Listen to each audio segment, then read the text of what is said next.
ګرانو کتونکو دا اوس دا تاسو ته مو وویلو چې یو دلته مسافر دی هغه نه موږ دې باره کې تپوس کوو بس دې نه پوښتنه کوو چې دوی ته په کوم نظر باندې ګوري.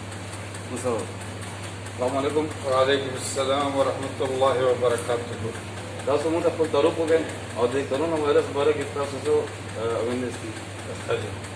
نو جی زما نوم ګلزاده دی او تقریبا د 39 کالونو په دې عمان کې اوسم او الحمدلله ډېره ښکلې زندګي مې دلته تېره کړله او ډېر د محبت وخت مې تېر کړی دی. ډېر ښه خلک دی د عمان خلک چې دی محبت والا دی د امن والا دی.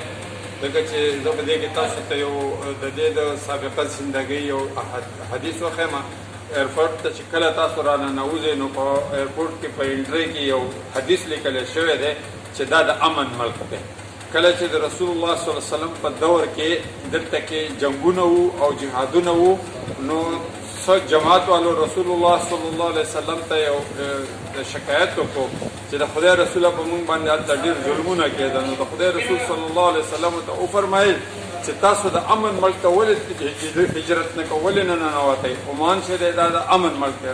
عمان چې دی دا د امن ملک دی او ډېر د محبت خلک دی او ښه خلک یې دی او دلته کې چې زمونږ کومه زندګي پاس شوه نو الحمدلله ډېره ښکلې پاس شوې ده. په خپله زندګۍ کې هم صرف د خپل ځان خیال نه دی ساتلی بلکې د خپل ملک د نوم او د ناموس خیال هم ساتلی دی او په دې ځای کې الحمدلله د حده پورې ما سوشل ورک کړی دی.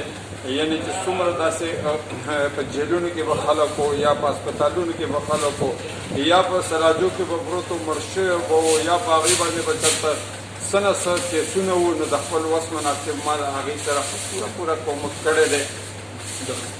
اوس دا د کرونا وایرس چې راغلی دې باره کې تاسو موږ ته داسې ووایئ چې دا عذاب الهي دی که نه یو بیماري ده د دې د بچېدو لپاره موږ څه وکړو؟ د دې دا ډېر اهم سوال تاسو وکړو. دا کرونا وایرس چې دی دا هیڅ بیماري نه ده، دا د الله رب العزت په موږ باندې عذاب دی او کله چې الله رب العزت مخلوق نه د قوم نه ناراضه شي الله پاک بیا عذابونه راولي.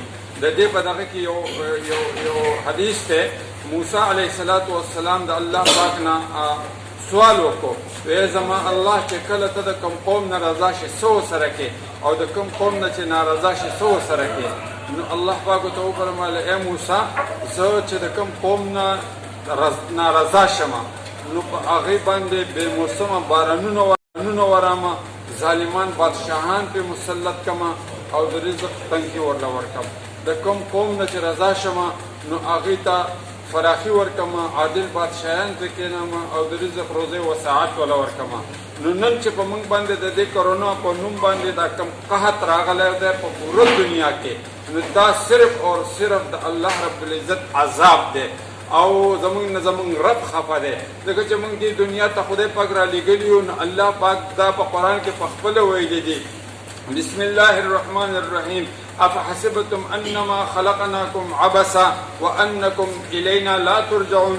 اے انسان ته ما دې دنیا ته عبث لېږلی ته ما بېکاره لېږلی ته به ما له راضې نه ما له به څه جواب نه راکې.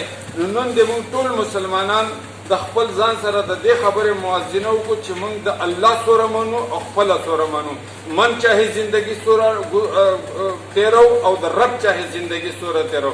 د خپل ځان سره د 24 ګنټو موازنه موږ وکړو چې په موږ کې د الله رب العزت عبادات شته که نشته، د نبي پاک صلی الله علیه وسلم طریقې زموږ په زندګو کې شته او که نشته. نن چې دا کرونا وایرس دی دا صرف او صرف عذاب دی. هر طرف ته چې پوره دنیا ته طرف ته یعنی نظر دوړاو کې نو نافرمانیانې دي که په نارینهو کې دي او که په زنانهو کې دي. لکه زه به تاسو ته په دې تېرو ورځو کې د خپل ملک هغه قصه وکړم که نه میرے جسم میرے مرضي. دا په اسلام کې دي دا چې کوم اوس نن سبا موږ دا په دې کوم دور کې چې ورننوتو الله رب العزت دې زموږ او ستاسو د تمامې دنیا د مسلمانانو حفاظت وفرمایي. ډېر د فتنې دور دی او ډېر نازک وخت راغلی دی. کرونا مورونا هېڅ نشته، دا صرف او صرف د الله پاک عذاب دی. د دې نه به موږ بچ کېږو د الله رسۍ چې په مضبوطیا سره ونسو. لکه په دې تېرو ورځو کې 2-3 ورځې مخکې تقي عثماني صاحب په ټلویزیون باندې دا دغه کړو چې یو نیک انسان د الله د نبی پاک صلی الله علیه وسلم زیارت ډېر کوي هغه ته خدای پاک د نبی علیه الصلاۃ والسلام د زیارت کولو سعادت ډېر زیات ورکړی دی.